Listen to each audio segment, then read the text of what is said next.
Imaginez ça. Vous êtes sur un champ de bataille dans l'Antiquité. Vous avez combattu toute la journée. Votre bras semble tenir par du ruban adhésif et des prières, et il ne vous reste que 2 flèches. Pourtant, l'armée en face de vous est toujours au complet. Vous jurez avoir déjà tué le même gars 3 fois, mais le voilà de nouveau, vous faisant signe. C'est comme combattre une hydre, sauf que chaque tête est un guerrier perse entièrement formé avec une assurance maladie incroyable. C'était le cauchemar psychologique de faire face aux 10 000 immortels, l'élite de l'Empire perse et le premier inducteur de rage kit de l'histoire. Ils n'étaient pas de simples soldats, ils étaient un crime de guerre ambulant contre le moral de l'ennemi.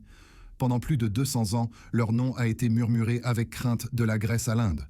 Alors, comment une unité a-t-elle acquis la réputation d'être littéralement intuable? Était-ce de la magie? Des figues améliorant la performance?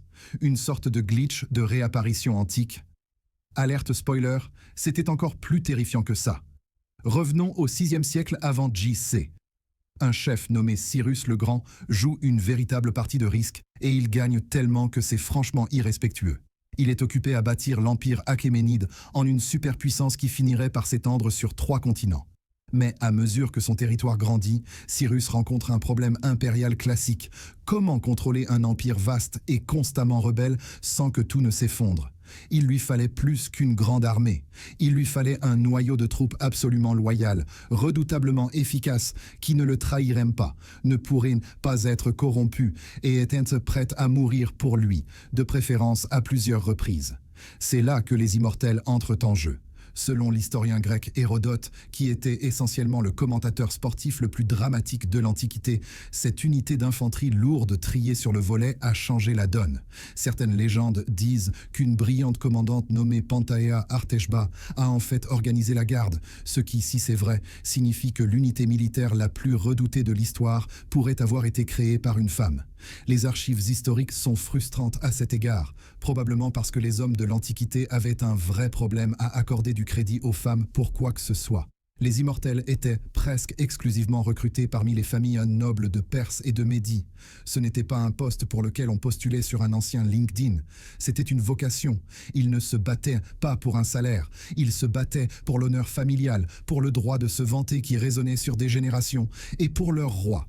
Ils étaient ses gardes du corps personnel, ses troupes de choc en première ligne, et son bouton « Je gagne » pour toute situation militaire devenue trop délicate. Être admis parmi les 10 000 était le plus grand honneur qu'un soldat perse puisse atteindre. Mais le chemin pour y arriver était un enfer particulier qui commençait dès l'enfance. Et je parle de la petite enfance, genre « tu viens d'apprendre à marcher, maintenant apprends à tuer, enfance ». Issus des 10% des meilleurs de la classe guerrière, les recrues potentielles étaient identifiés jeunes, dès l'âge de 5 ans. Pendant que d'autres enfants apprenaient les formes et les couleurs, les filles des nobles étaient soumises à un programme d'entraînement brutal conçu pour les forger en armes parfaites. C'était essentiellement le pire camp d'été du monde, sauf que ça durait 15 ans et que personne ne rentrait chez soi.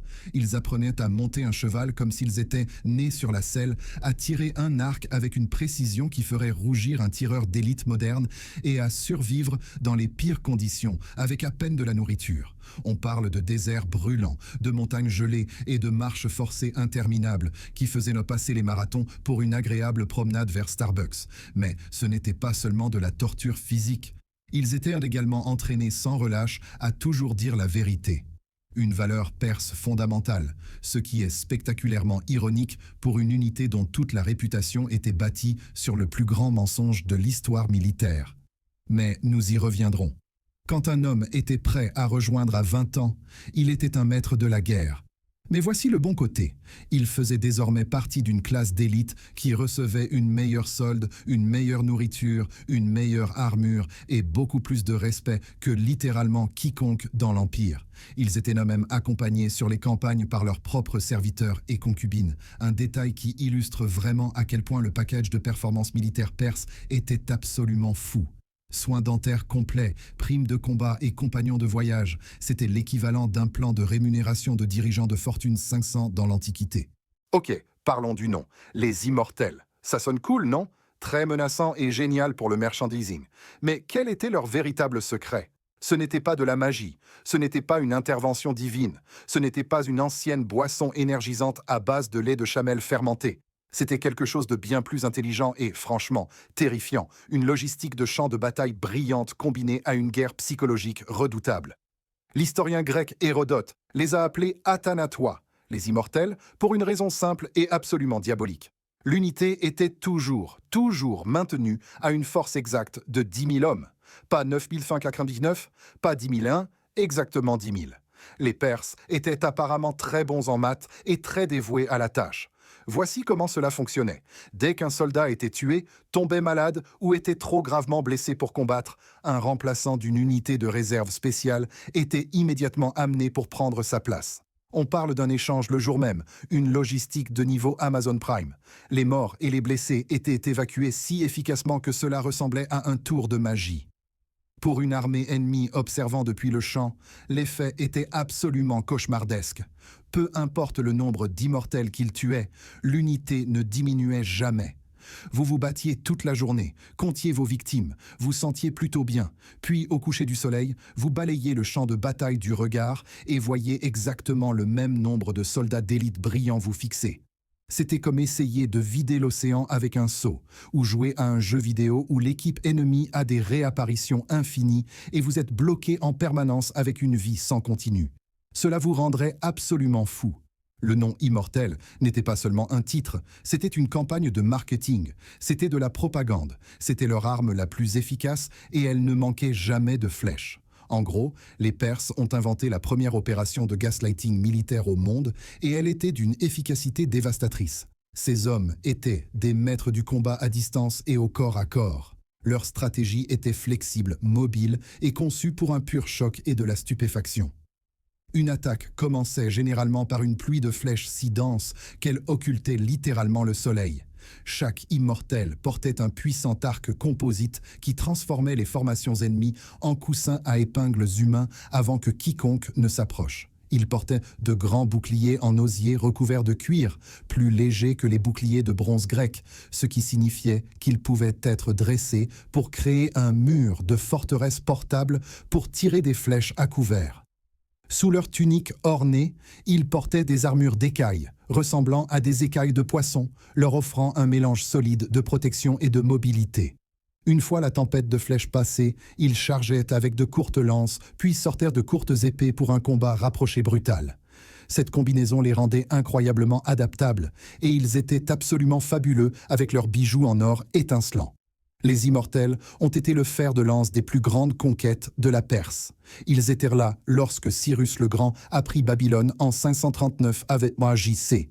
Ils ont combattu sous le roi Cambyse II pour conquérir l'Égypte en 525 avec RJC, où une légende fantaisiste raconte qu'ils ont peint des animaux sacrés égyptiens comme des chats sur leurs boucliers pour faire hésiter les Égyptiens. Les historiens sont profondément sceptiques, mais si c'est vrai, c'est la tactique de guerre psychologique Galaxy Brain de l'histoire. Mais leur moment le plus légendaire est survenu en 440 Vincida, Sada Yiveninan, J. Sin C. au Thermopyle.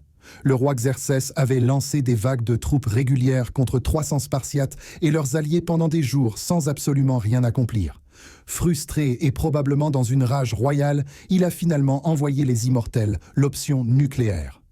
Les combats furent atroces. Même les immortels eurent du mal dans le passage étroit contre les Spartiates lourdement blindés. Le véritable tournant n'est survenu que lorsqu'un traître grec local a montré aux Perses un sentier de montagne caché leur permettant d'encercler les Grecs. Les immortels faisaient un parti de cette dernière attaque dévastatrice qui a scellé le destin héroïque des Spartiates. Pendant près de 2 siècles, les immortels ont été le symbole vivant de la puissance perse. Mais les empires ne durent pas éternellement. Au IVe siècle, Avesindaji, l'empire achéménide se décomposait sous la corruption et les querelles internes. L'entraînement brutal qui rendait les immortels si redoutables a commencé à s'atténuer. L'unité est lentement devenue davantage une garde du corps cérémonielle, passant probablement plus de temps à polir des casques qu'à se battre. Leur dernière épreuve est venue contre Alexandre le Grand. Lorsqu'Alexandre a envahi la Perse en 334 AVSHI, il avait étudié leur tactique de manière obsessive, comme s'il révisait pour le test surprise le plus meurtrier du monde. À la bataille de Gaugamel en 331 AVSHI, les immortels se tenaient autour du roi Darius III, prêts pour leur plus grande heure. Elle n'est jamais venue. Ils n'étaient pas à la hauteur des tactiques révolutionnaires d'Alexandre et de sa cavalerie imparable. Les lignes perses se sont brisées. Le roi a fui. L'Empire s'est effondré. Les immortels, qui avaient jadis conquis le monde connu, étaient enfin définitivement brisés. Avec la chute de leur empire, les immortels originaux ont disparu, leur histoire s'est estompée en légende. Les immortels perses étaient bien plus que les méchants de films unidimensionnels que l'on voit dans 300. Ils étaient les forces spéciales de leur époque, une troupe d'élite, professionnelle et brutalement disciplinée qui formait l'épine dorsale de l'un des plus grands empires de l'histoire. Leur nom incroyable ne venait pas de la magie ou de la faveur divine. Il venait d'une guerre psychologique astucieuse, combinée à une logistique qui ferait pleurer un gestionnaire de chaîne d'approvisionnement moderne. Ils se faisaient paraître invincibles, par rien d'autre qu'une excellente planification et le maintien de leur liste à exactement 10 000 hommes. Ils étaient maîtres de l'arc, de la lance et de l'épée. Ils ont aidé à construire un empire qui s'étendait de l'Europe à l'Inde, et bien qu'ils aient finalement été vaincus, leur héritage n'est jamais mort. Les empires ultérieurs, comme les Sassanides et les Byzantins, créeraient leurs propres unités d'élite et les appelleraient immortels, dans l'espoir désespéré d'emprunter ne serait-ce qu'une fraction de leur redoutable prestige. L'histoire des 10 000 est un rappel obsédant que dans la guerre, la perception peut être aussi mortelle qu'une lame. La peur est une arme, la réputation est une armure. Et parfois, la meilleure façon de gagner un combat est de faire croire à l'ennemi que vous avez déjà gagné avant même que la bataille ne commence. C'était une force bâtie sur la discipline, la loyauté et une légende si puissante que 2500 ans plus tard, nous en parlons encore. Ce qui signifie, d'une manière étrange, qu'ils ont vraiment atteint l'immortalité, juste pas comme leurs ennemis le pensaient. Si cette histoire des 10 000 immortels a changé votre vision des légendes de l'Antiquité, veuillez vous abonner et aimer la chaîne. Nous déterrons actuellement les histoires que d'autres ont essayé d'enfouir. Rejoignez-nous alors que nous cultivons la connaissance du passé pour comprendre l'avenir. Le prochain grand trésor de l'histoire sera ouvert très bientôt.